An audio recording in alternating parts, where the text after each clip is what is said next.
And we are live. Welcome back to the Manor Entropians. Julian McBain here. And we are ready for another double run of Mayhem. At least that's the plan. Pull up our instance here. But before we get started, if you're new to the channel, welcome to the Manor. Make sure you take a moment and subscribe down below. We are on the road to 13 million subscribers, one subscription at a time, so make sure you subscribe. Okay. Let's get the Mayhem underway. Actually, you know what? I'm probably going to need my Mind Force first. And Rincewind's favorite pet. Let's down a couple of pills here.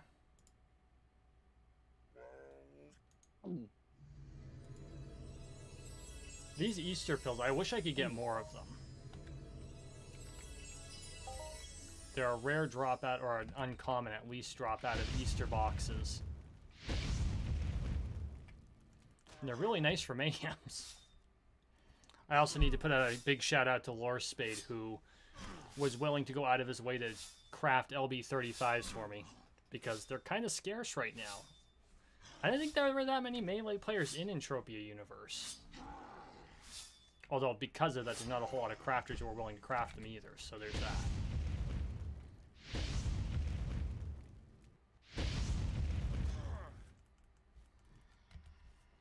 Yeah, Rince, I did. I definitely got the swords from Lore Spade's shop. Go check out his shop over on the Medusa Bazaar. He's second floor, first shop. He's got some good stuff.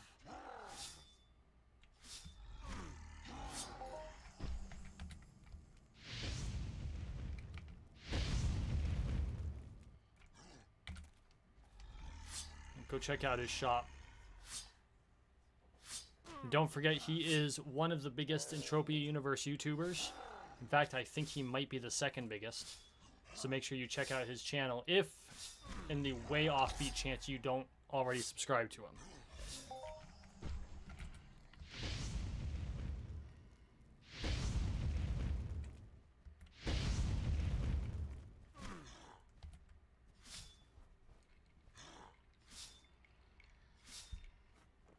So I was thinking about what to talk about while on stream today, because I've been doing a lot of, well, basically my last Entropia Universe video was a rant, and everyone loved it, which was awesome, and totally unexpected. Actually, I haven't had as good results as that video has had in a while, so that was a pleasant surprise. But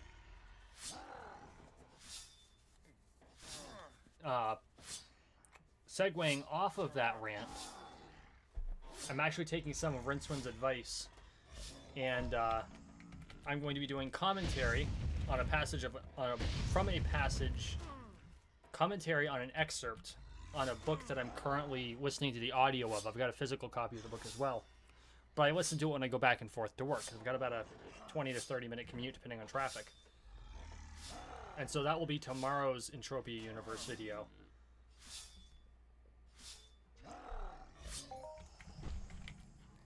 And the subject of that video is basically taking ultimate responsibility for everything.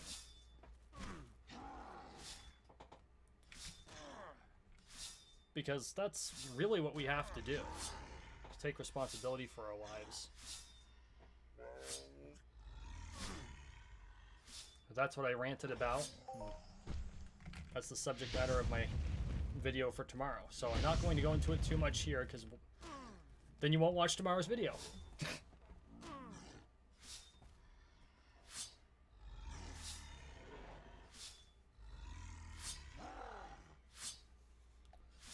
I will say this, though.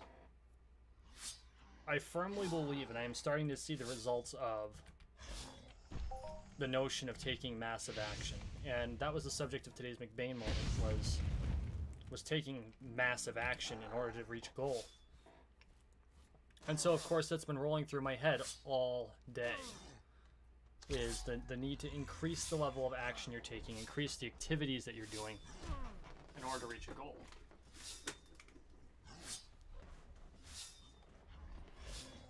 And so like today, I got behind because every time I had one task, I had to make like 33 follow-up calls, which for a sales job is actually a light day. But every time I went to pick up the phone, I got interrupted by something. Well, some of it was good.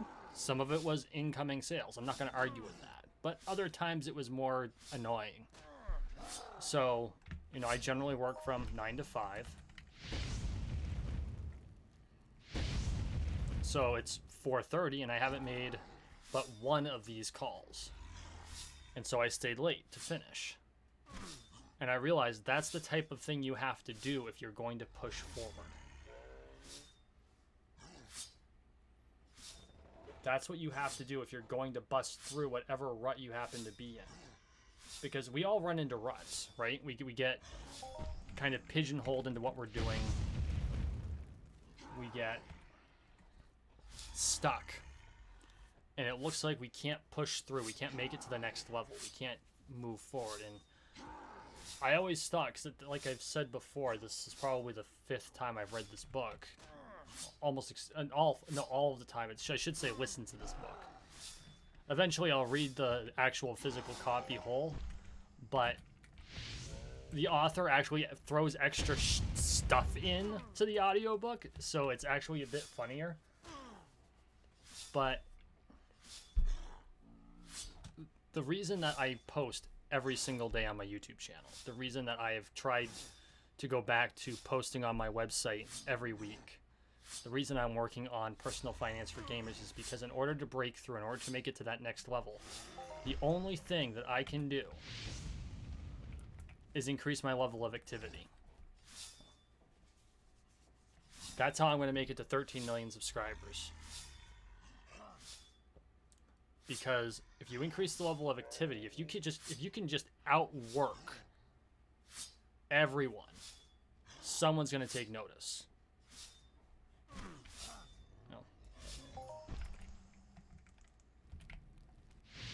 And that's the effort I'm going to try putting forth. And so far, I think I've seen some positive results. I'm still trying to figure out the whole YouTube algorithm BS. But, I mean, think about it. I put out 7 videos a week, plus 2 live streams, plus an article at mcbainmanor.com, plus I'm working on my second ebook for my Patreon.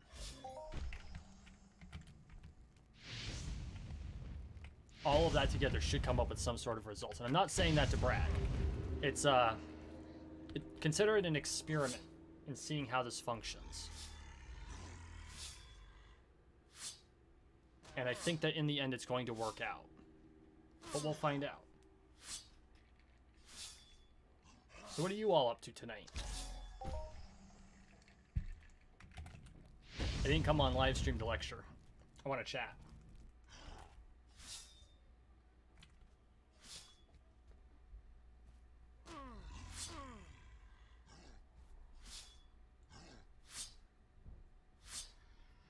Oh, and since you're all here, if you could do me a favor and smash that like button, it would be appreciated. And if you think I'm worthy, please consider sharing it to your social media, because one share is worth 1,000 likes. I'm fighting obscurity. That's the it of it. I'm fighting obscurity, and the only way to get out of obscurity. Wow, I can't even talk. The only way to get out of obscurity is to have people share it out, because that really overcomes the algorithm. You know, the YouTube algorithm recommends based on, hell, it's probably more arcane than the Ludius algorithm that we all know and love. But by sharing it out, you defeat the algorithm, because you directly put my content out there for people to watch. So if you enjoy what I do, please consider sharing. It's greatly appreciated.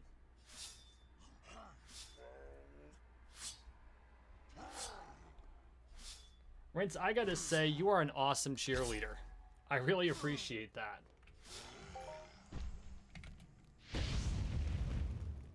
And no, I'm not gonna kill the panda. The panda's helping me grind out skills.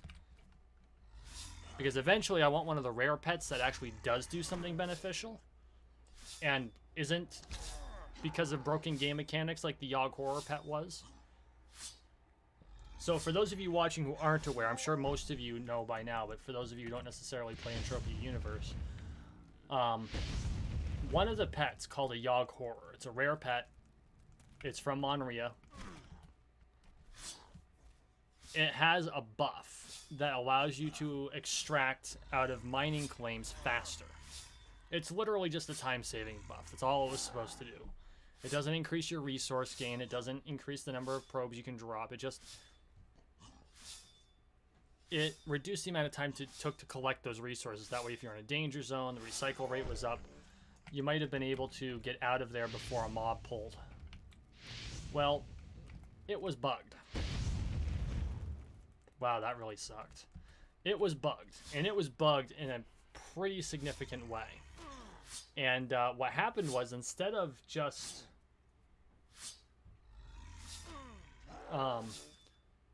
increasing the recycle rate on the extractor, it increased the reload rate on all weapons as well. Something to do with the way it was coded. And so, roughly a dozen people, whether by accident or design, because if a lot of hunters will have their pets out while they're, wow, that sounds really dirty, will have their pets out while they're hunting in order to get that extra skill. And so they had their Yoggs active, and it increased their recycle rate on their weapons and gave them a significant advantage. And this went on for years. And it's not necessarily the same people every time. But because they're downing mobs so much faster, they're able to plow through so many more bosses. In a category, if you're able to down just 1 or 2 extra bosses over the course of the 10 hours, you're going to see a significant points difference. And so Mindark, having finally figured this out, were able to trace back a number of people that had the advantage and were using it, whether, again, by accident or design. Could not determine any deliberate attempt to exploit because there was too high a chance that they wouldn't. And although I know there were people who were grousing about Mindark not harshly punishing those who utilize the Yogg pet, I think they took the correct approach, because in another recent incident where the Danio case, where they were, I don't know if they were given or sold developer weapons. We're talking the weapons used by playtesters. Players are not supposed to have access to them. They are literally game breaking, not unbalancing, game breaking, because they're all one-shot kills. And so that was game breaking, and so they were harshly punished. They were lucky not to get a lifetime ban. But to be fair, it was given to them by an actual developer, so there was almost an implied permission there. Like, they knew they were doing wrong, but it was coming from one of the people who supposedly had the authority. I could see there being a little gray. I think Mindark handled it very judiciously. I think that was very good. And I think they handled this case very well, judiciously as well. Because they reset the scores of those who had used the Yoggs. They weren't able to prove that it was deliberate exploitation. It wasn't cheating. Where are you going? Dude, the battle's over here. And so they took appropriate action. They reset the scores, and they said, okay, you got to start over. You know, you didn't necessarily do it on purpose, but you did get an unfair advantage. You got to start over. And they're going back to where that buff was added to the pet, or where the pet came out. I don't know which. And they're going to review all of the scores. And anyone who missed out on a prize because of an unknown or unexpected unfair advantage by those who participated will receive increased prizes. Now, there were those who wanted the users of the... So Mindark's taking the right approach. They're kind of eating the results, because honestly, it was their own Q&A that screwed up. And I guess some blame can be leveled at the Monria team, but in the end, it's on Mindark.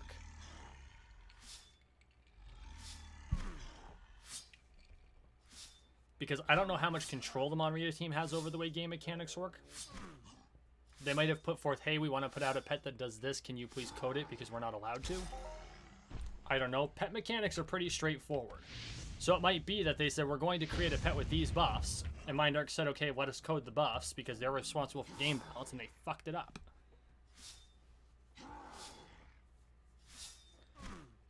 But in the end, they were very judicious. Oh, hi, Via. So, I'm talking about the Yogg Horror buff issue. Are you familiar with that?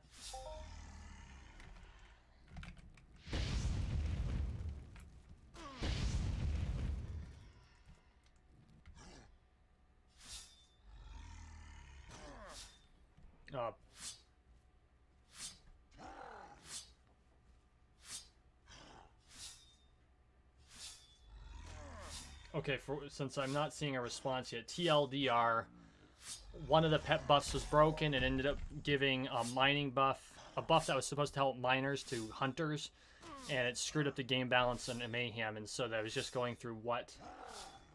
Okay, yeah. Oh, hey, Cat. What that consisted of.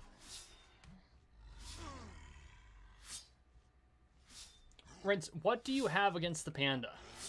It's a panda. Okay, not a Pandaren, a panda. Have some tea. Be like Uncle Iroh.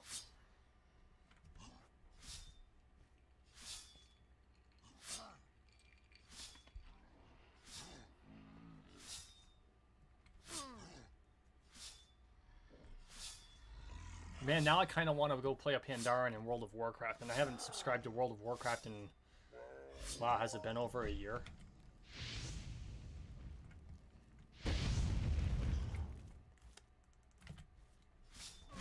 It has been a while. Whenever Battle for Azeroth came out, I started it, I saw what they were doing to the storyline, and I noped right the fuck out of there.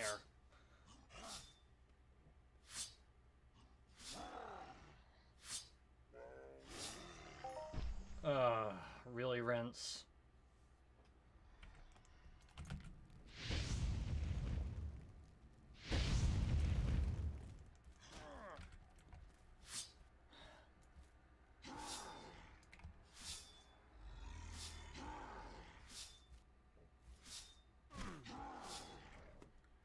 Ladies and gentlemen, meet Rincewind, the final member of the Pythons. Next thing you know, he's going to start chanting about spam, or singing about spam.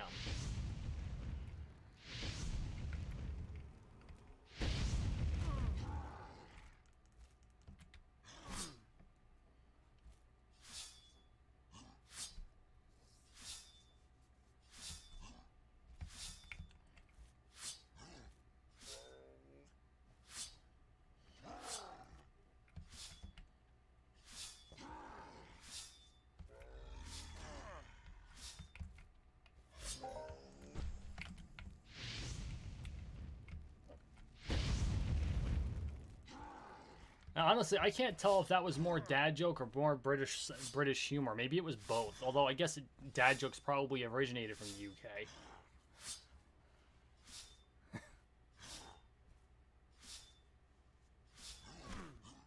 UK. Loot's been okay tonight. Mayhem wide, it's been great. Like, I absolutely can't bitch about my luck this Mayhem.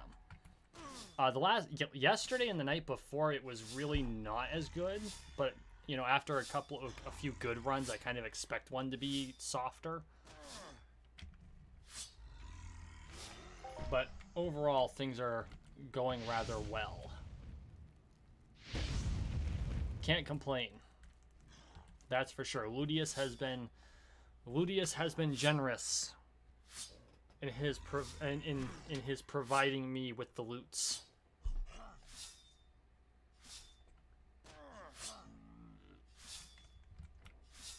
Kendrick, have you seen the Monty Python spam skit?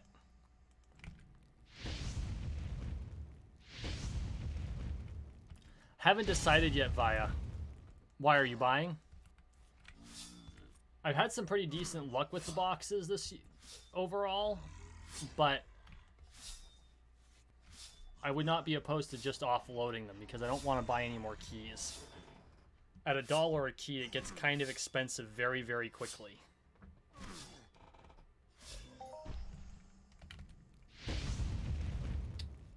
Kenrick, yes I do.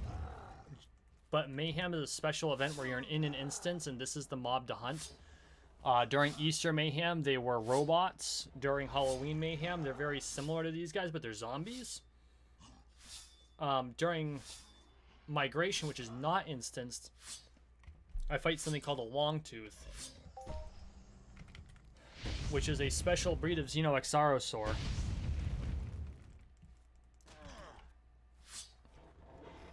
And that will be coming up actually just as Mayhem ends. I think there's like less than a week between Summer Mayhem and Migration.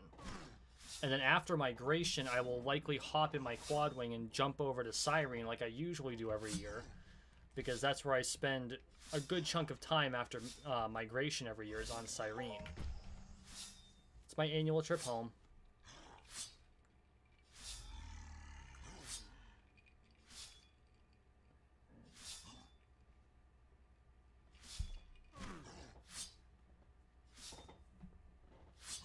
Is it July 12th? That would make sense. You get that short break.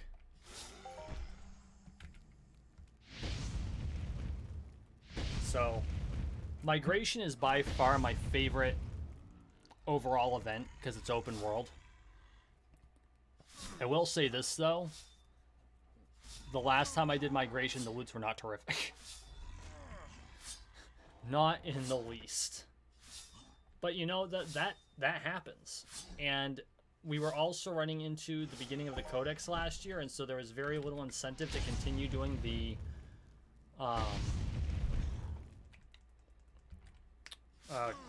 Iron Mission for them, which is something that I really hope to really push through. But because at the time, they originally were only going to give a month to finish up any Iron Missions you had, so I cleaned up the one I had, and instead of just working on that, I moved on to try to get a couple others cleaned up. And then they said, oh, you know what, we're going to give it a year, and I was like, well, shit.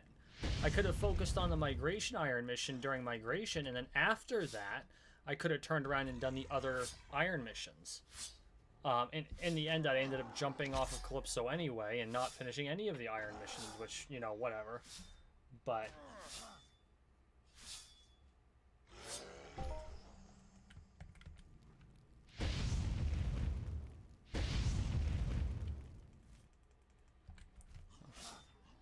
I think a couple more migrations and I'll actually be able to start going after the not the Longtooth, but the big ones in team hunts. Aomon.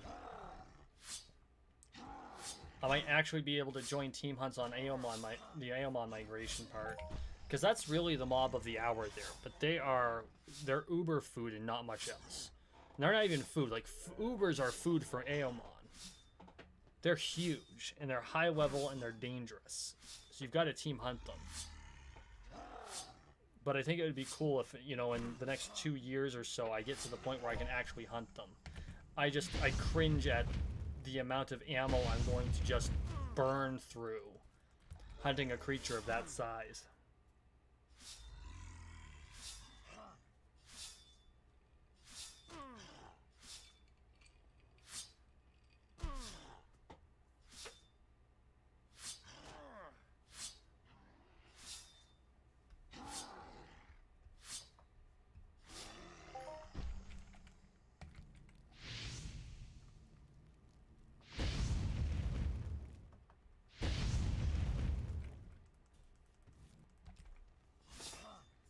But this year I'll be going back after Longtooth, and I think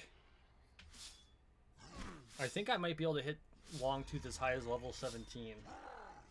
But I don't know where they're going to, like, Migration always follows the same trail. And then there's other spots. But my favorite place to hunt Longtooth last year, they didn't populate. Like, I liked it, it's here, I believe. No, that's Nymph Town. There it is, Minopolis. 2 years ago, they had a bunch of Longtooth around Minopolis, which is a great place to hunt them. But last year, there were no Longtooth at Minopolis. I was very disappointed. So I ended up having to follow the Longtooth Trail, which is this line right here. You can see the highlighted path here. Kind of comes down. That's the path of migration for Longtooth. So if you're planning on hunting Longtooth during migration, that's where you're going to want to hunt. Just find the area of it that has the mobs that are the right level for you, and just go to town. And keep in mind, it's a migration, so they actually move along the path, and they rotate where level places, where things are, day over day. So don't expect, you know, if you're hunting right here and they're your level, the next day they won't be there anymore. They'll be further up the line, because it's not, you know, extra mobs loitering around. They're migrating, and so you've got to migrate with them.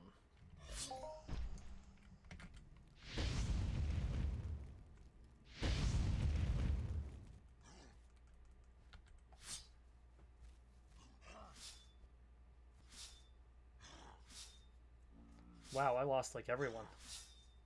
Where'd everyone go? I didn't realize that was that boring. I'm sorry.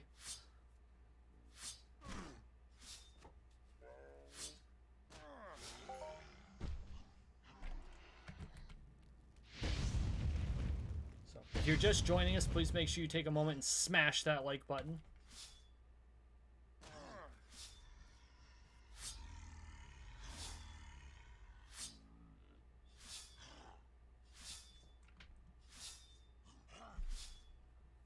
We had just gotten done talking about migration. Coming up on July 12th. If Via is right, which I have no reason to doubt. We call that lag. So Via, you're on Cyrene now.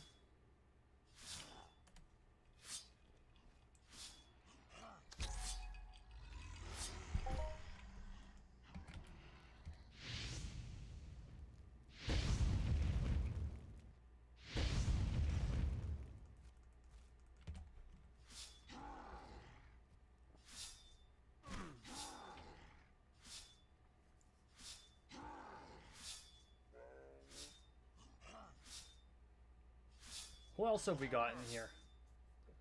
I know we've got Rincewind, we've got Kat, Kenrick, we've got Via.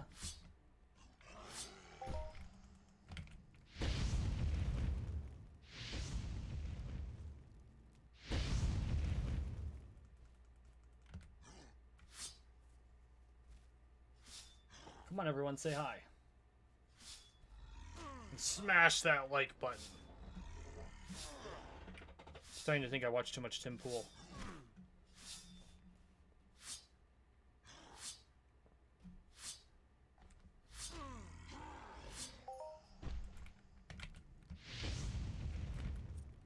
Summer Strongbox. I wonder what Strongboxes are going for right now.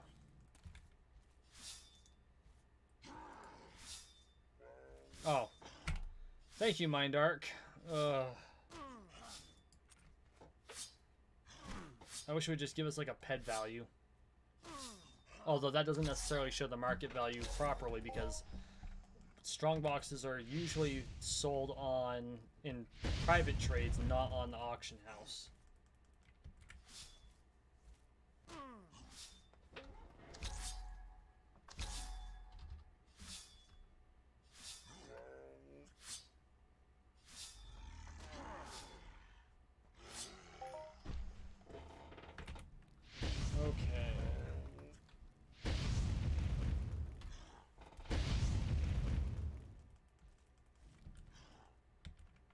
Come on.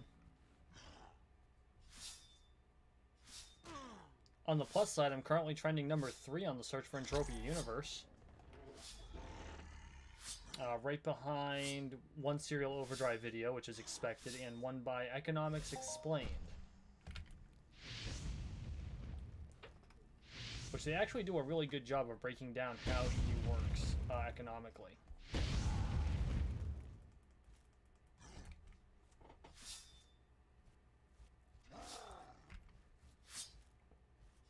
Uh-oh. Speaking of which, I'm pretty sure I have some unclaimed rewards here.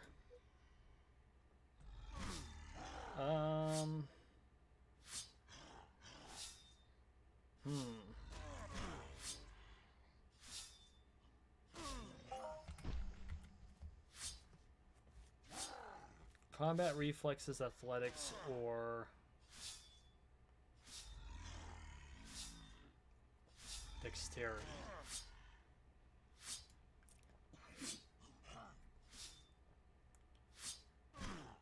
This game is like the ultimate in multitasking, I swear. So what's combat reflexes 4564. Dexterity's at 3294. And what was the other one I was looking at? Athletics.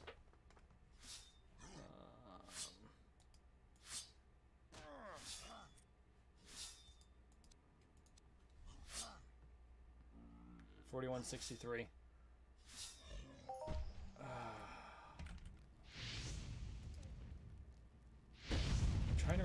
Trying to think. This Dex has got to have something to do with agility, but so would athletics.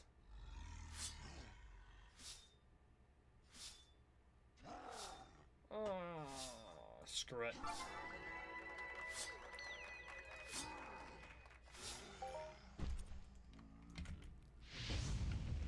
Oh wow, 4164 on that drop. That was pretty good.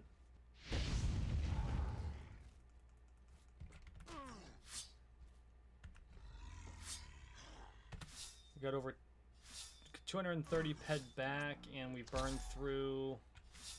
I didn't even notice what I started with, but I still have 140 ped worth of ammo. Oh. Huh. 1,400 ped worth of ammo. Didn't realize I was sitting on that much ammo. Whoops.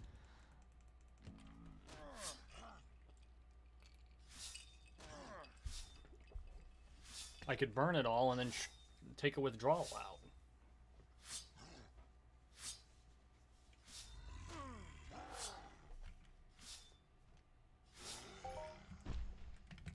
We all know better than that.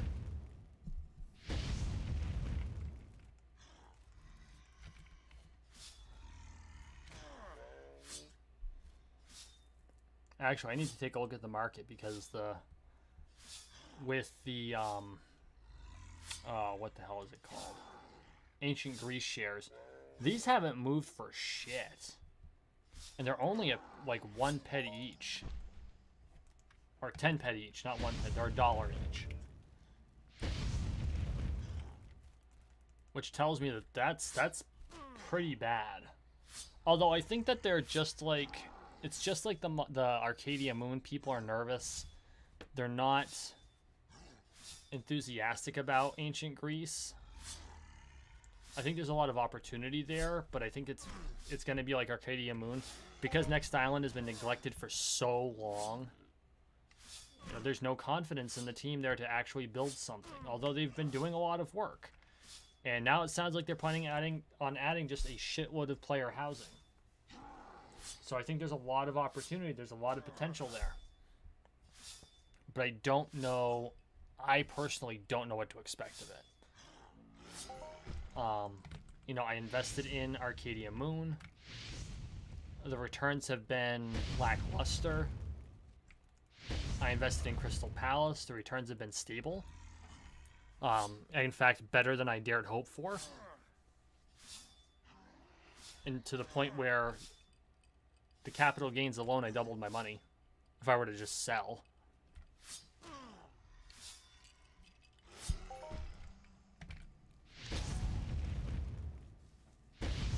On the original 100 deeds I bought. I wish I'd been able to do more at the time.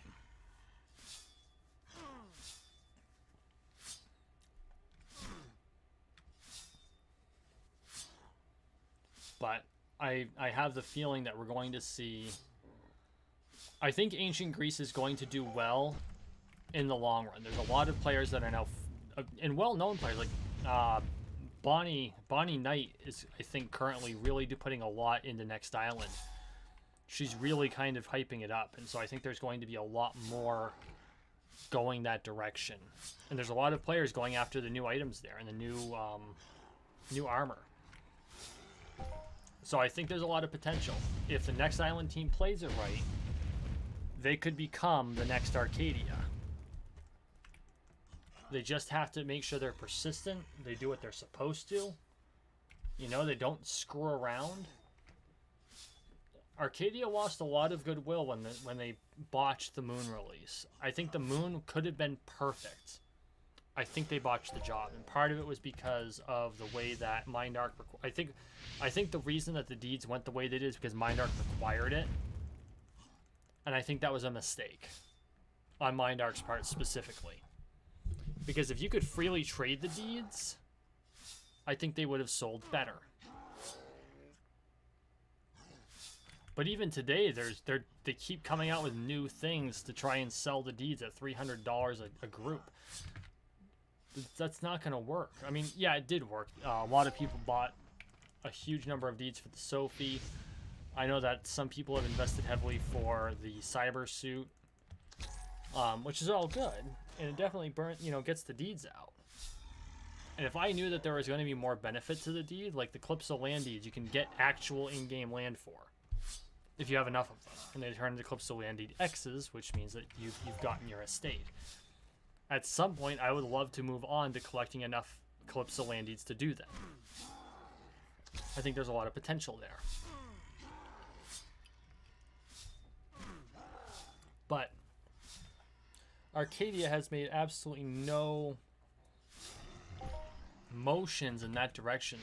That was another good loot, 3440.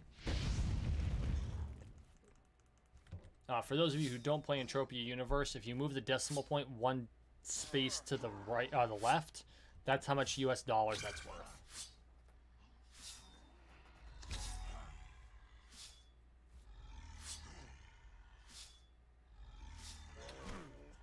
What do you mean, rinse? Copied Fallout from?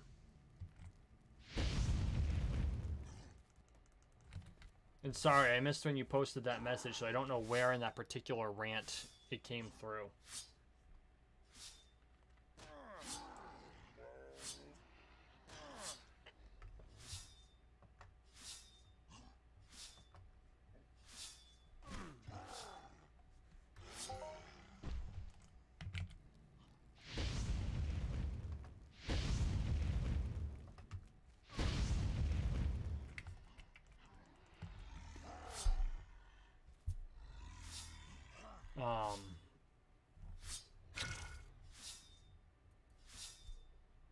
Oh. It wasn't a total mess. I think they just... They were trying something new, and they didn't know how to do it right, because no one had tried it before, so there was no precedent. And so it just didn't go as well as they thought it would.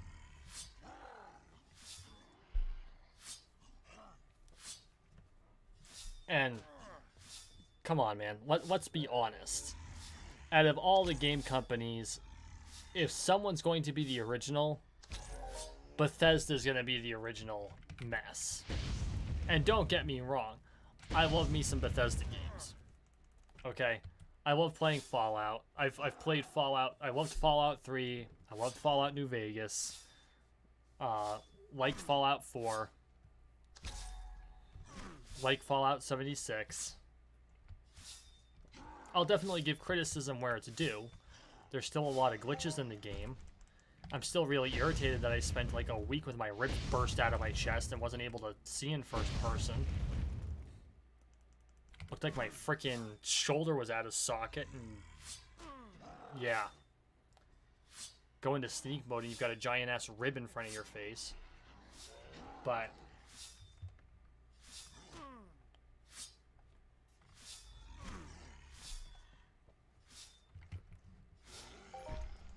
Bethesda has a lot more issues than Mindarch does.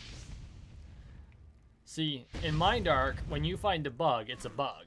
In Fallout or in the Elder Scrolls, when you find a bug, it's a feature. See, that's the difference. That's the difference between a Todd Howard game and a non-Todd Howard game.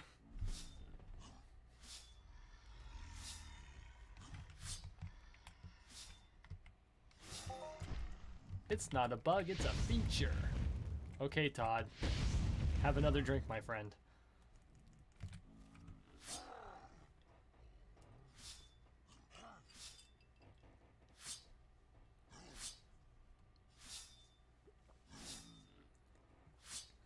Alright guys, for those of you who are newly joining, please make sure you smash that like button. And please consider sharing the video out to your social media so that people can find me. We're fighting obscurity here. And if you're new to the channel, welcome to the manor. Make sure you hit the subscribe button. In fact, if you click the little image of my arms that's in the lower right-hand corner, you'll be able to subscribe that way. For those of you who are heraldry geeks like me, it's Ermine, a snarling wolf's head, Azure. Wow, can't even remember my own heraldry. It's French, okay? Sue me. I never took French. Much to my father's chagrin.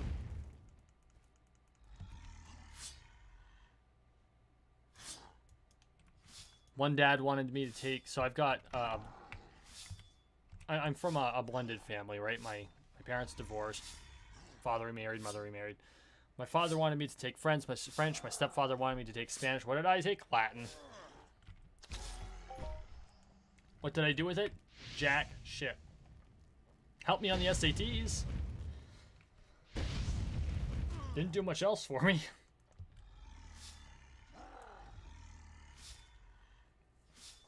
Other than being able to understand scientific naming schema to a certain extent. Although even those are somewhat arbitrary.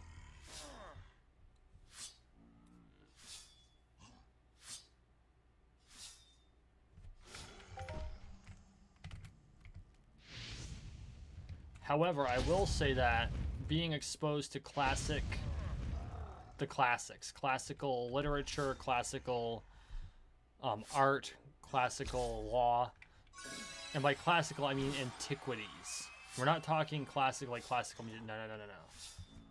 We're talking the classical period, ancient Rome, Greece, that period of time.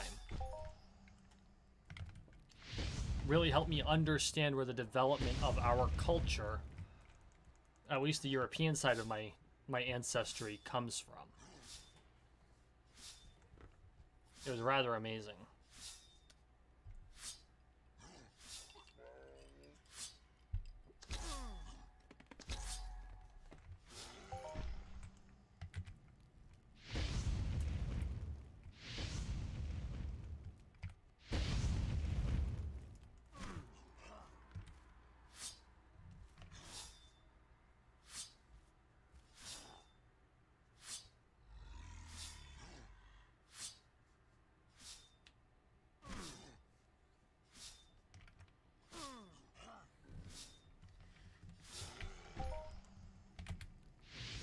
Let's see, that was 6, 7.5.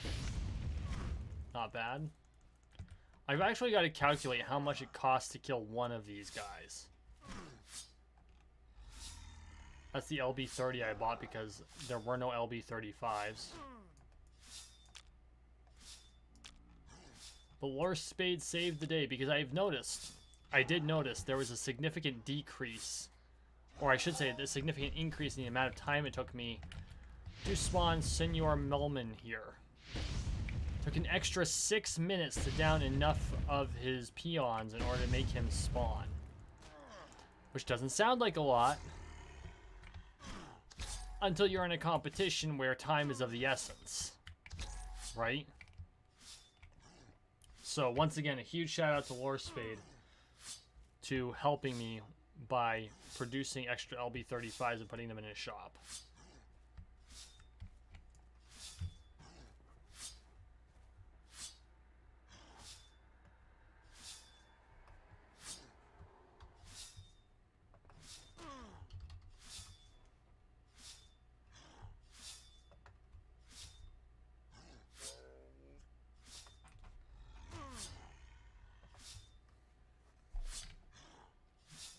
Yes, Rinsman, that is absolutely true.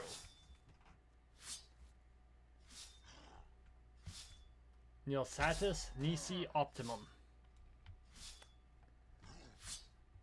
Which roughly translates to nothing but the best is enough. Translating Latin to English is actually almost as much an art form as it is a science, because Latin doesn't have adverbs or particles. They don't have the word the or as or is. No, they do have is. S. Est.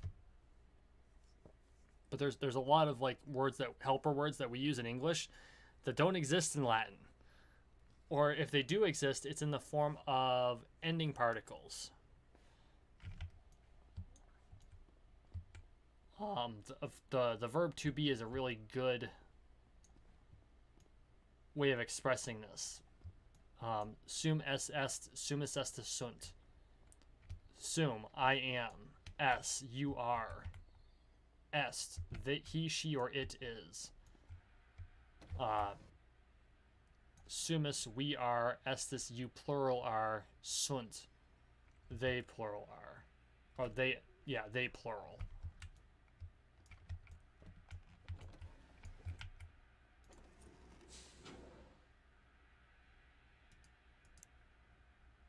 Yeesh.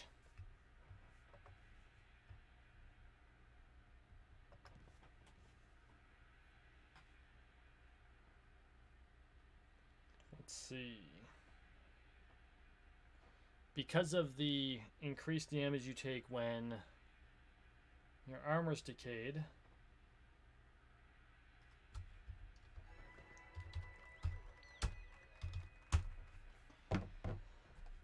I'm going to repair now and burn the majority of what's left of my pad.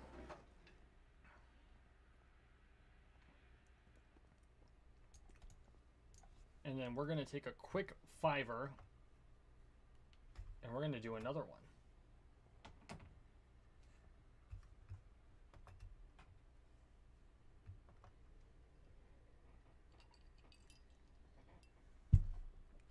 So I'll be back in under 5 minutes. Stick around.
And a Mac.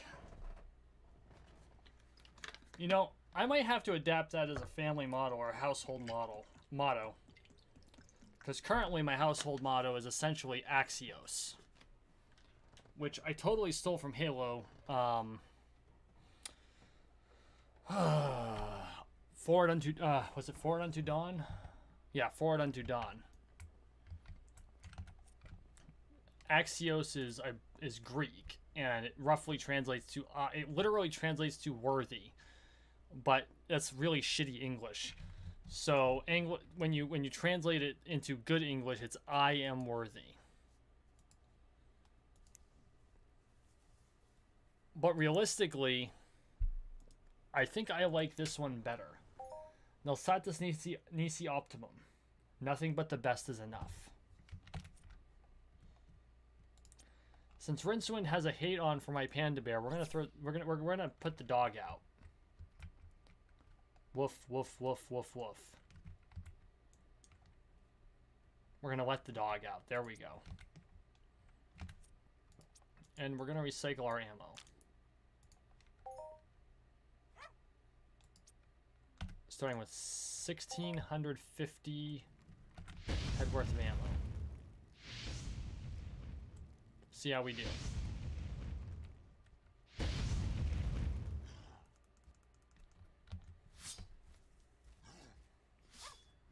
You know what? I would love for Mindark to come out with combat pets, and I'm not a pet per like I don't use combat pets in games. But I do think it would have been a really interesting addition to this one, because there are all kinds of things that you could use as combat pets. Although honestly, the one I would love to have is a friggin' grizzly bear. Because think about it. Or Kodiak, a Kodiak or polar bear, even better. Because the Molden would be like, I'm so much bigger than you, and the polar bear would just kind of walk up. And it would still on all fours be taller than the Molden. Polar bears are freaking huge. They're like ridiculous. Oh Jesus, Ultima Online.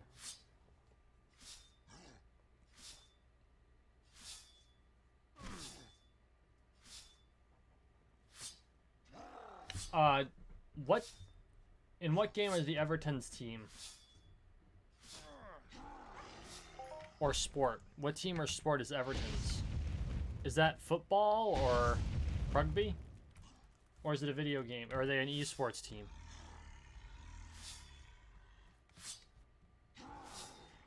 And yes, Rince, by football, I mean association football, not American football, which in my opinion is still a game of rugby played with too much armor and too many stops.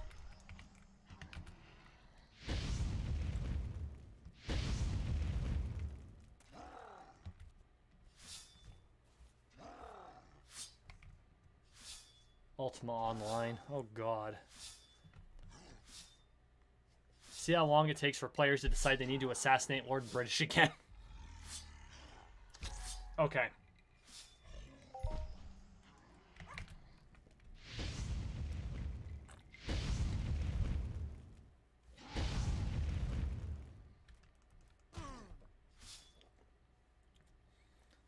And for my fellow Americans who aren't familiar with the term association football, it's soccer. But really it's football, because association football is literally played with the feet, whereas American football is played with the hands. You don't kick the ball that often. I don't know why it would be called football.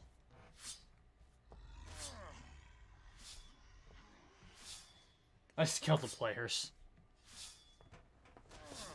You know what? I gotta give the British respect. They invented rugby, or I should say, I mean, Rince, you're British. Your culture invented rugby. A game where it's legal to punch people in the face. They wear no pads. Like, the game starts, if I remember correctly, everyone stands in a circle with the ball in the center, the whistle goes off, and it's literally a rumble to see who gets it.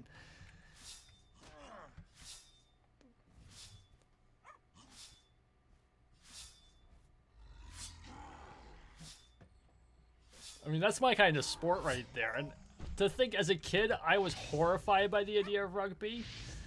As an adult, though, I'm a sports fighter now. Like, if child me saw what adult me does, he would have been horrified. Because it's like, wait, you like getting bruises? You like getting hurt? It's like, yeah, whatever. Concussions, cracked ribs, whatever. Been through it all. Not at all. There's plenty of damage I could have taken. I've taken sword cuts to the leg.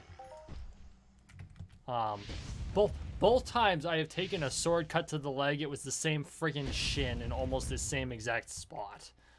It's just like, really?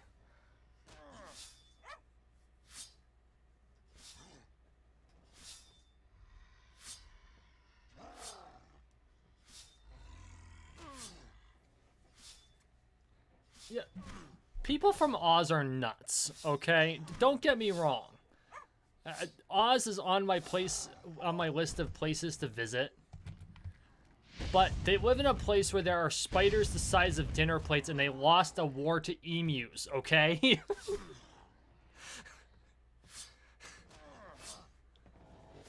And then they have that one bird that's murderous. Hell, what's it called? It starts with a C. It's like, I've lived in places where the weather will kill you. They live in places where the fauna is out to murder you. Not just the weather, not just where the land itself is just inimical to life in general. I mean, you can overcome that with some guts. But the fauna is actively out to murder you. I got mad respect for Australians. I really do. At some point, I just need to test my mettle against Oz. Just as... I'll wear a t-shirt after I survived Oz.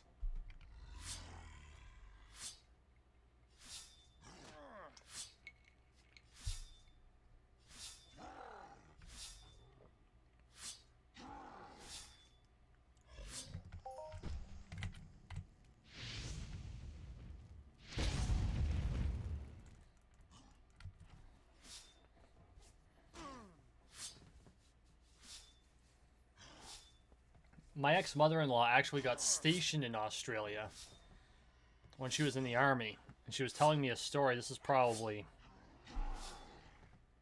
It was before my son was born, so it was 15 years ago, probably, give or take. Shortly after my ex-wife and I started dating. She was stationed in Oz in the army. And she stepped outside her barracks for a cigarette. And something rubbed against her feet and she kicked it. And it was large, and it turned out to be a rat.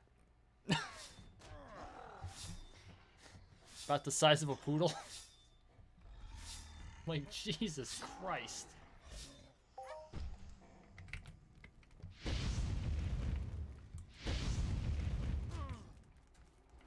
It's like rodents of unusual size.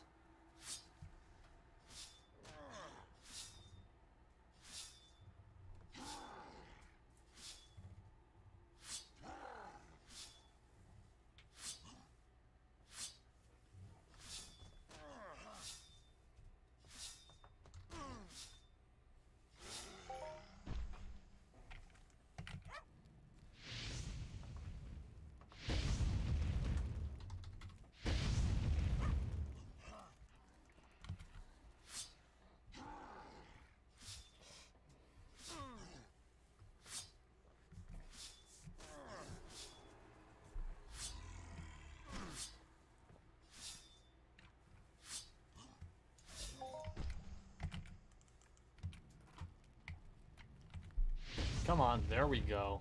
Jam.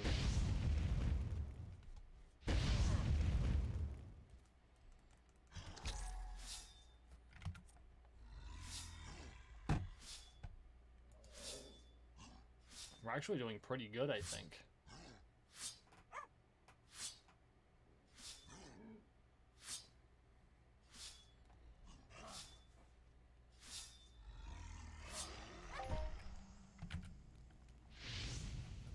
You know, I think if we all took on the motto, nothing but the best is enough, the world would be a hugely... life would change as we know it. It would. Rince, I think you just gave me inspiration for Friday's McBain moment. I do. Because if we took on the motto, nothing but the best is enough, we would just hammer at life. We would have a warp drive in a generation. Oh. I think my pills are running out. I think that if we took on that motto and really took it to heart, an Alcubierre drive, we'd have it in a generation. Elon Musk would have all of the resources he would need.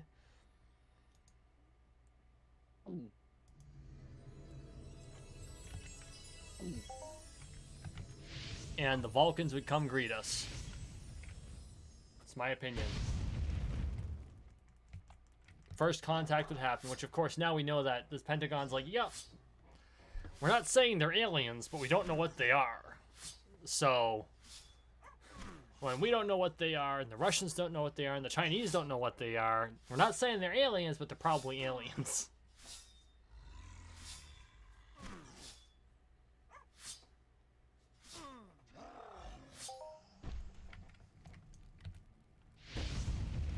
The People's Club. You know, well, no, because pub technically means public house, but from an American perspective, since we call certain types of bars clubs, it's kind of the same thing. A public house, a people's club. So I'm not. I shouldn't make light of your favorite football team. But that's very interesting, because it sounds like that if they name themselves that, hopefully they would be a very down-to-earth group of people.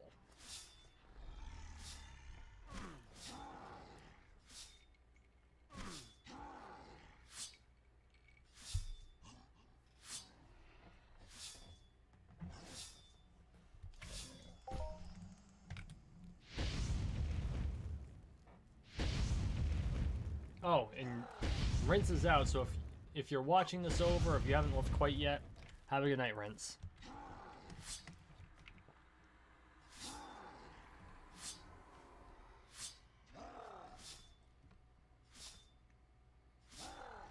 So first off, I want to thank you all for 6 likes. I really appreciate it. And please make sure you share this to your favorite social media platforms, because that's how I'll overcome the obscurity. That's how I will grow. And I really appreciate everyone's support. We're on the road to 13 million subscribers.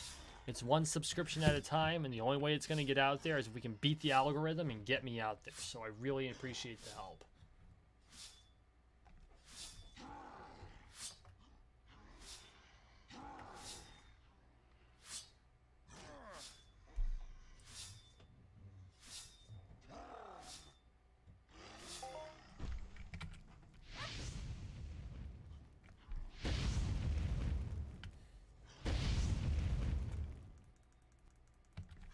So yeah, for those of you wondering why I'm kind of like, I'm always on the trying to boost the success kick and the motivational thing.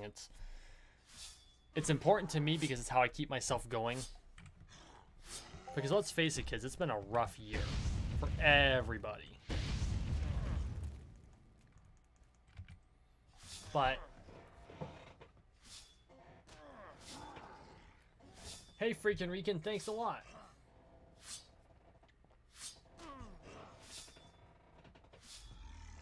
Thank you too, Alex. I'm sure there's a delay on the UI that I'm looking at. But what it comes down to is that's how we overcome adversity. You know, the U.S. Marine Corps, the way they get they have the hardest military training regimen in the United States and possibly one of the hardest in the world. Like, it's kind of a joke to Marines that Marines go to SEAL training for just to have a good time.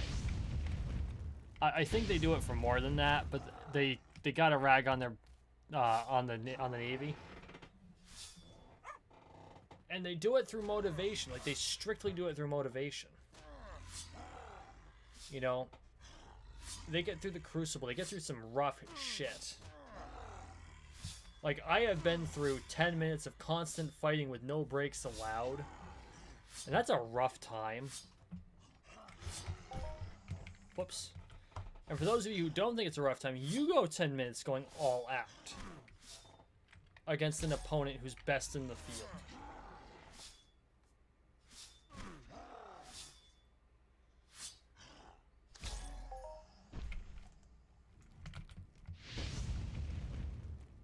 But they do it through motivation. Like, they push themselves. And they prevent people from dropping out by motivating them into pushing themselves beyond their limits.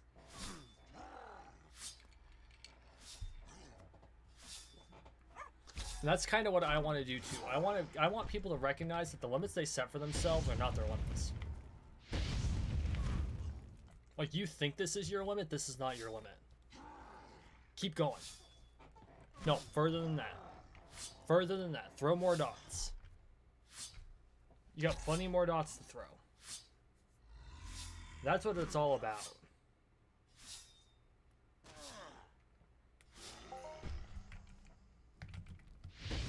And I enjoy it. But honestly, my goal, if I can help just one person move one extra step further up the ladder of whatever they deem to be success in their lives, I've succeeded. Because that one person's going to move that extra step, and it's going to teach 2 other people that they can move up in their own success chain. And that's going to touch other people that will do the same, and the whole world will be uplifted by it. I may not be able to change the world, but I can help one person. And if that one person helps one person, and that cycle of assistance, that cycle of success continues up, then everything will improve because of it. It's a positive application of chaos theory. Which, you know, if a butterfly flaps its wings in Africa, it causes a hurricane in Florida. That's basically chaos theory. That's the same idea. That's what I'm going for. I don't think there are enough people who do that.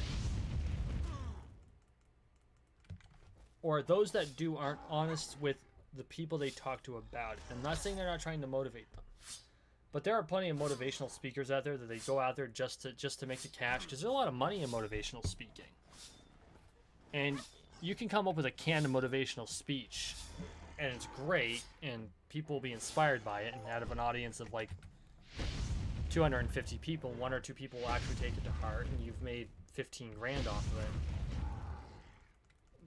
I don't care about that. I just want to help a person take that one step they were afraid to.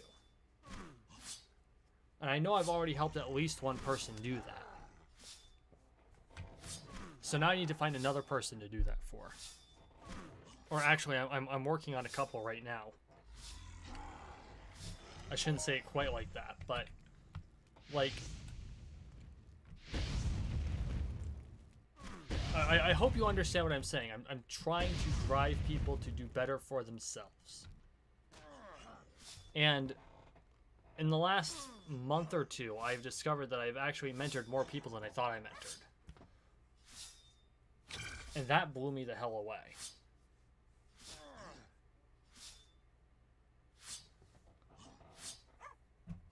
But it also gives me hope. Because if a fraction of the people that I have helped mentor then go on to mentor other people, it's going to perpetuate that cycle of good. And right now, we could use all the good we can get in life.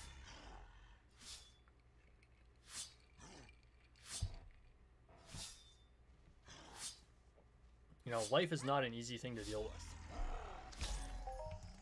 It's full of rough spots, it's full of trauma.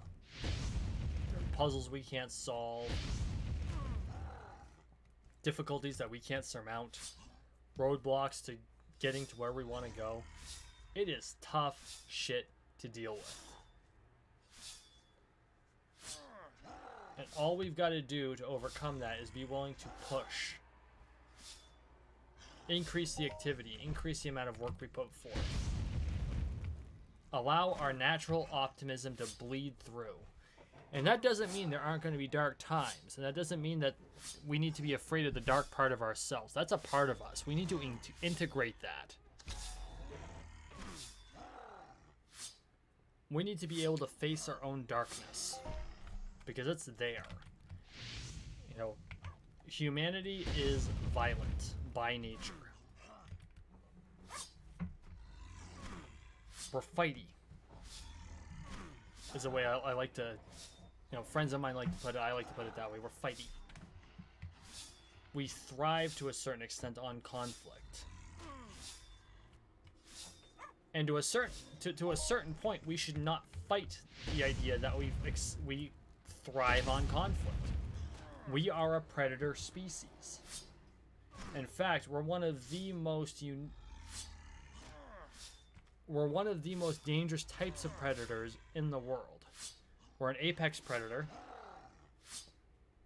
which means the only predators that can hunt us really are other apex predators. On top of that, we are a persistence is the term I want to use, but I know that's incorrect. Let me see if I can't find the word real quick.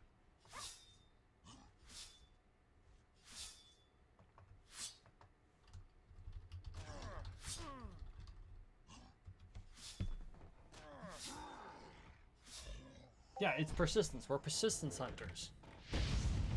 You know, we can't run as fast as the gazelle. Or the,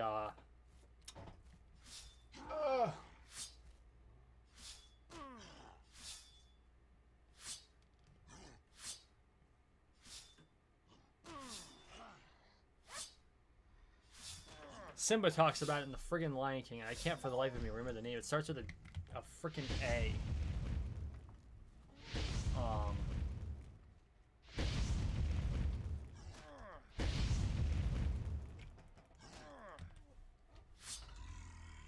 You know why I can't think of it? We don't have them in America very much. Well, no, we do have them in America. They're just uncommon. Antelope. That's the word.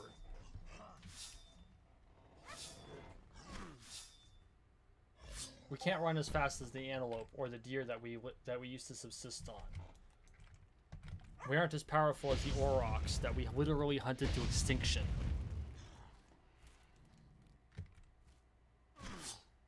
But we can chase them. They'll run away really quickly and they'll bed down for a nap. And when they wake up, there we are. And they'll run again. And then they'll bed down and there we are. And they'll run again to the point where they're exhausted. And that's how we hunted. If we are persistent, our technology has made us lazy. If we're persistent, we can achieve any goal that we set our minds to. That's how we survived evolution.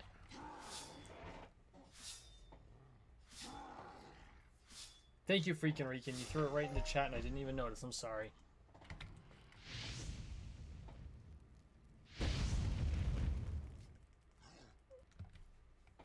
We have overcome the hardest parts of evolution through persistence.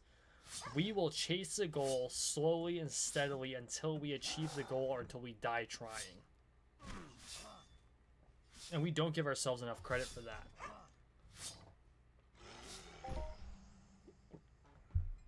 We don't. And I think it's sad. Humanity has so many good things going for it, and all we do is look at the negative.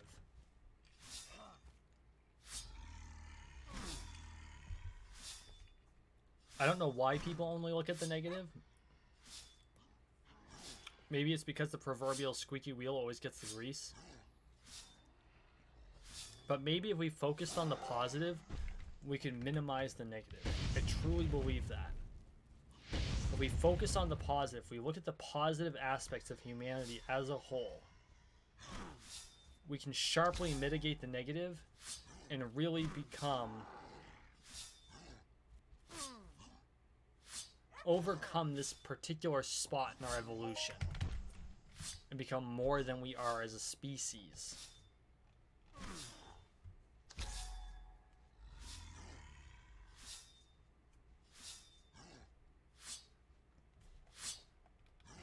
Whoops.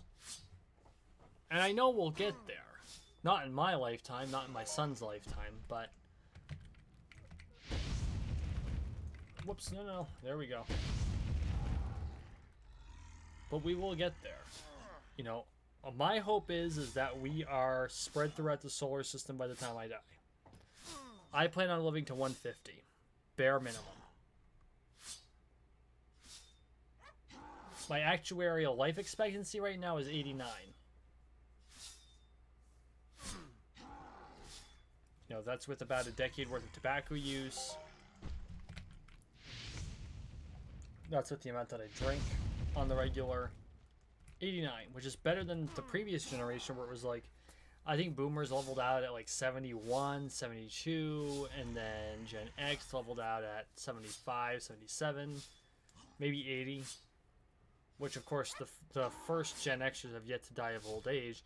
And I'm really hoping that they wait a while to do so because that's the generation of my parents. And, you know, I kind of want them to stick around for a while. But, you know, nothing is guaranteed in life except death and taxes. So, eventually it's going to happen.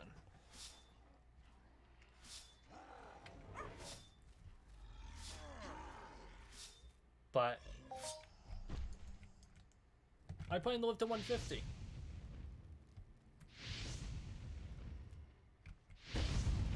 And if death decides to come for me before then, well, there's always a chess game.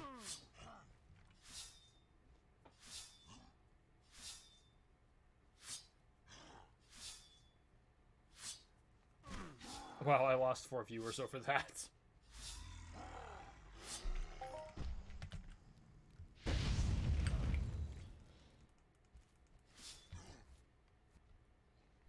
But I do want to thank everyone who did hit the like button. I appreciate it. If you're coming onto the stream now, and you're not one of the people who hit the like button, please do so. 4485, that's pretty good.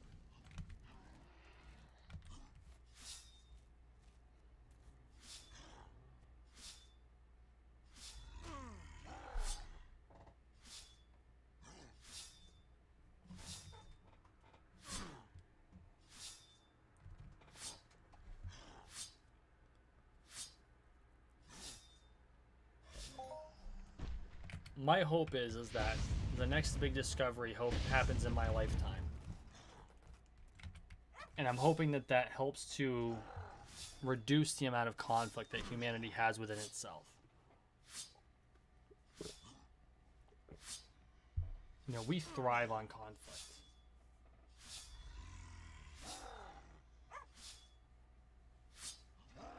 Thank you, Freakin' Reekin'. I really appreciate that.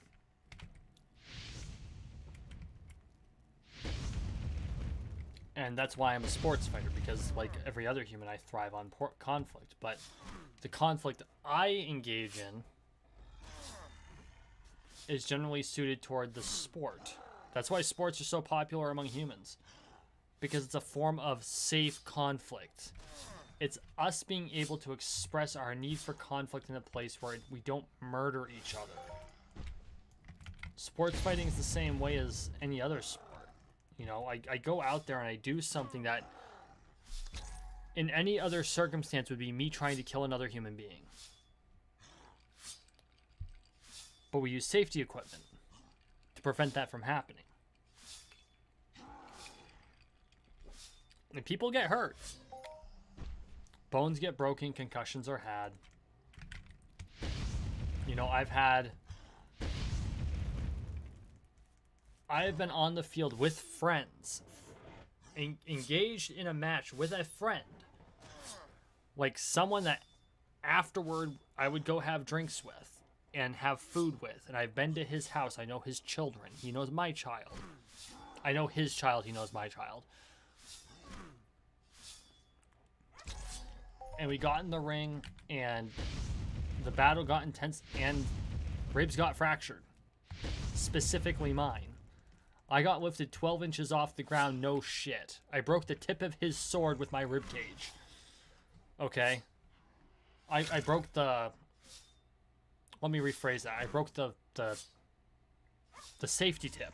Not the actual metal tip, but the safety tip, which is made of rubber. To prevent things like this from happening, but I got dumb. He made an instinctive move. Accidents happen. I cracked at least 2 ribs on his sword.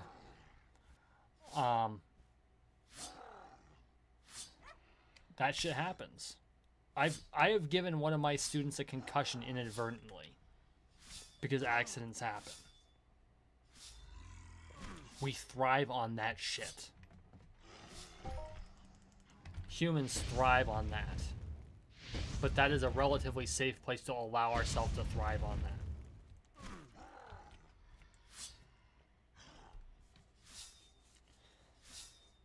I think that's why everyone engages in political discussion. You know, people aren't allowed to beat the shit out of each other anymore, so they just bitch at each other all the time.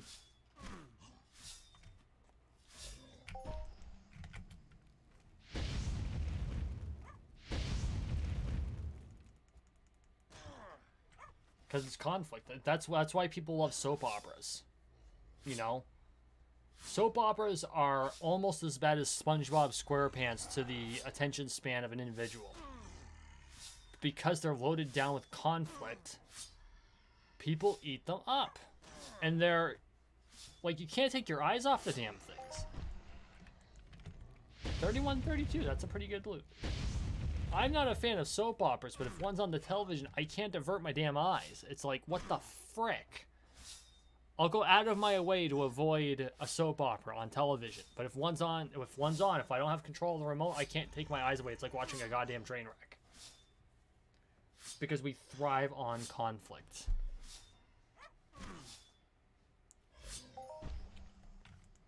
It is my distinct hope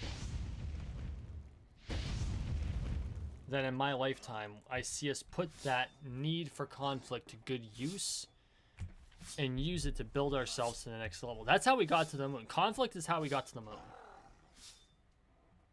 We were in conflict with America. The West was in conflict with the Soviet Union. And instead of trying to kill each other, we decided to race each other to the moon. The Soviets beat the West to space. But the West beat the Soviets to the moon.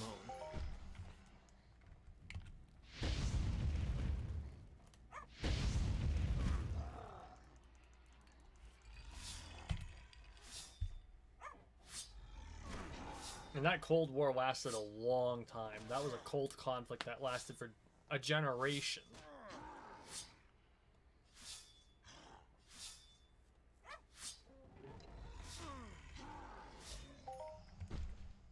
You know, I remember when I was probably 8 or 9. The wall had just come down. So maybe it was younger. Maybe I was 7. And a friend had a Russian foreign exchange student living with them.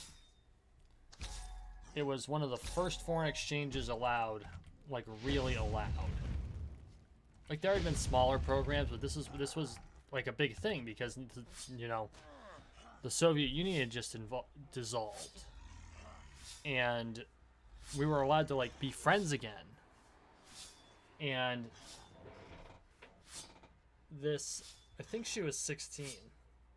She might have been 14, but I think she was 16.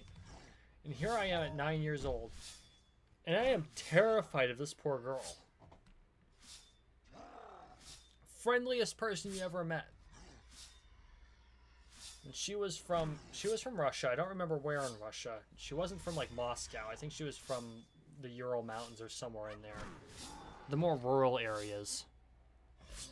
And she had come here to spend a semester. I think it was a semester learning at an American school to kind of, you know, reintegrate the two cultures together so we could understand each other again. And, you know, when you're in the Cold War, for those of you who are too young to have experienced it, even toward the end, right up and pretty much until the wall fell, Berlin Wall fell,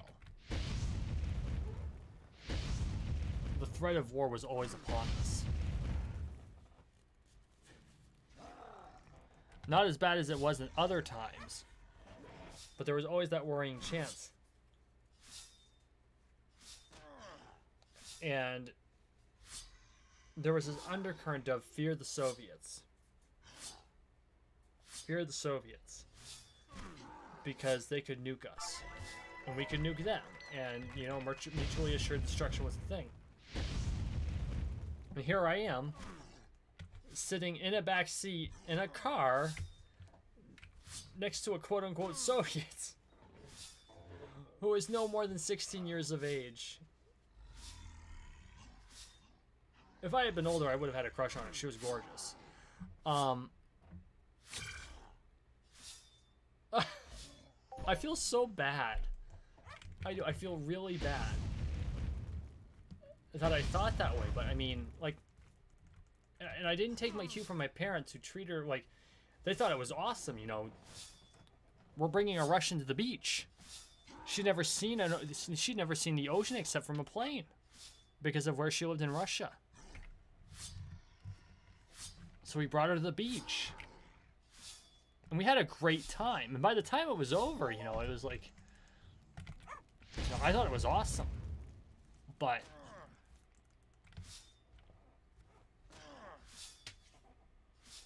yeah, no, that's just a lesson in perspective. So Daniel Soriano, my thoughts on ancient Greece shares. So if you look back in this live stream on the replay, I really get deeper into it.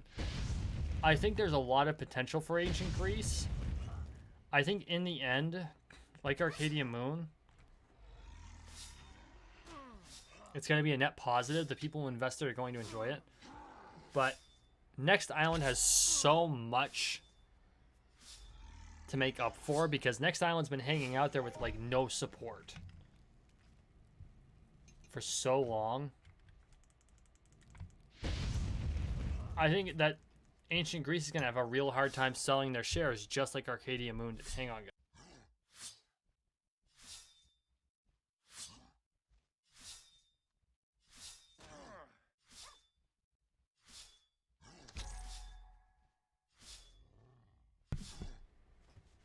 Sorry, allergies are a thing that exists. I do. I think that they're going to have a real tough time. And frankly, Next Island deserves it. Because they waited too long. And that's the long and the short of it. They had all this opportunity, and they just didn't do anything with it. And because of that, they decided they needed to raise money. And people are skeptical. And they damn well should be. What? There we go. Would you trust someone who says, yeah, we're going to build this thing and then we're not going to touch it for like several years? And now we're going to ask for outside investment in order to grow?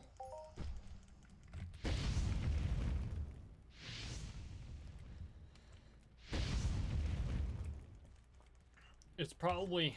I know that deeds and shares in this game are not actual securities. Although they act very similarly. And actually, if you're a FINRA registered advisor, you have to report it. But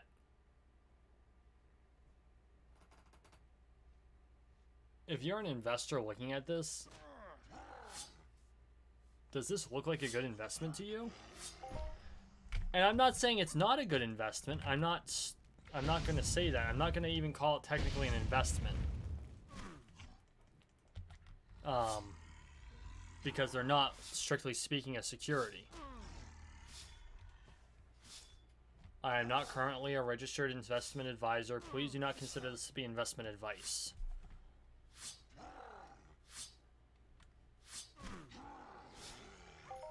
I think that it has a lot of potential. If they do what they say they're going to do, it's going to be a win. Do I think they're going to do what they're going to say they're going to do? I'm cautiously optimistic, but my sense of skepticism remains. So that's the TLDR version.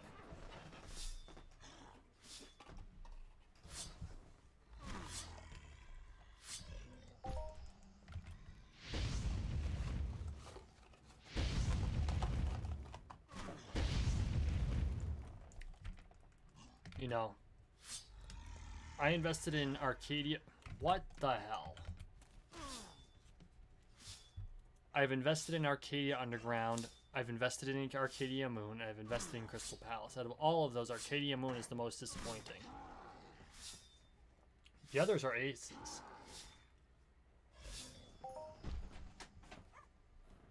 Hey Zerg, thanks a lot. I appreciate it.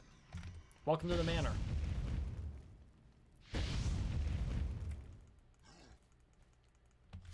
If you aren't subscribed yet, please make sure you do so.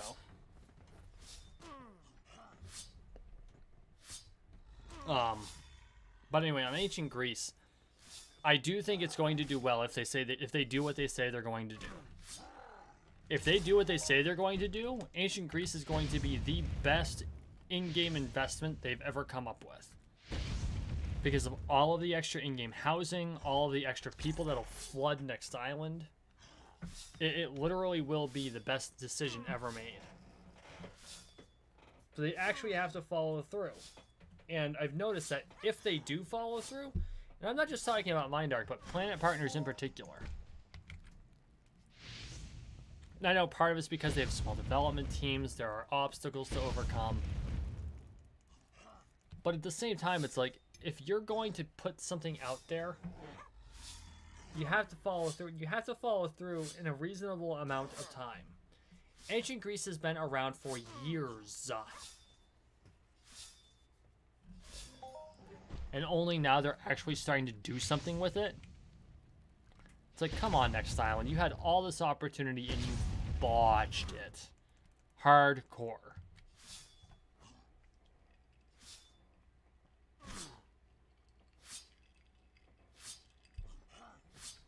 Minimum payout on any in-game deed or share is always going to be 1 peck per share or deed. But I don't have any Ancient Greece shares. I have Crystal Palace only.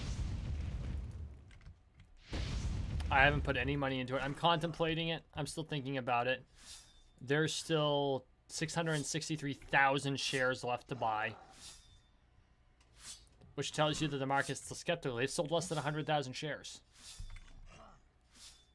It's less than $100,000 worth of capital raised on a $750,000 ask. I think they'll get there. There's a huge opportunity for someone. If they've got the money to dump into it, here's my recommendation. If you have the 600 grand to dump in, buy all of them. Buy the lot. Because if you can dump that much capital into an area, you can control it. You dominate it.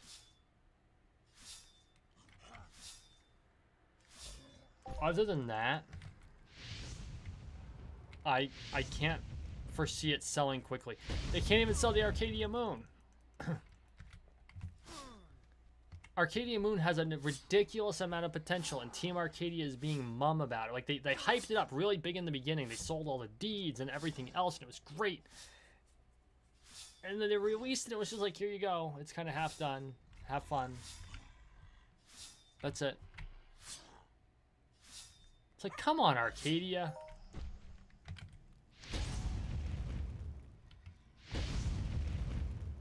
We know Arcadia is better than that.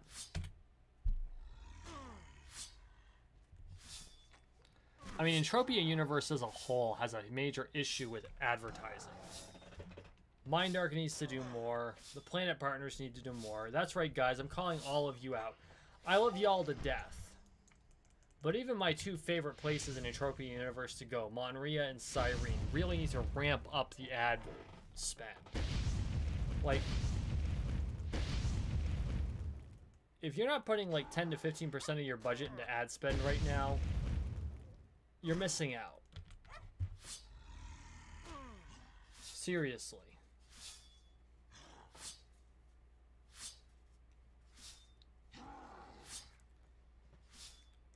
Because that's what's going to get you the players. That's what's going to get you people into the game. To ramp up the amount of PED your income is going to generate. It's going to ramp up the ability to generate more content. Because then you can pay your developers more. It's going to attract employees. It's going to attract players. Do you need more story content? Fine. Hire a dedicated story writer.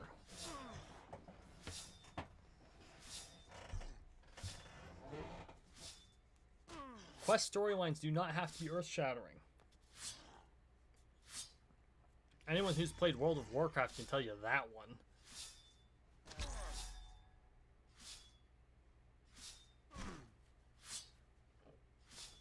This game has so much untapped potential. No, it's not a game. I'm sorry. Fuck that. This is not a game. It's a platform. This platform has so much untapped potential. It's almost got as much untapped potential as the people who play it. Yeah, I'm throwing shade at everyone, including myself.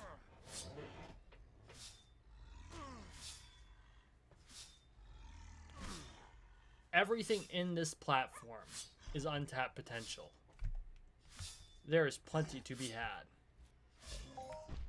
And all you gotta do to get a piece of it is be willing to take a little bit of risk. I'm wasting seconds now. Just stick your neck out a little bit. Advertise, damn it.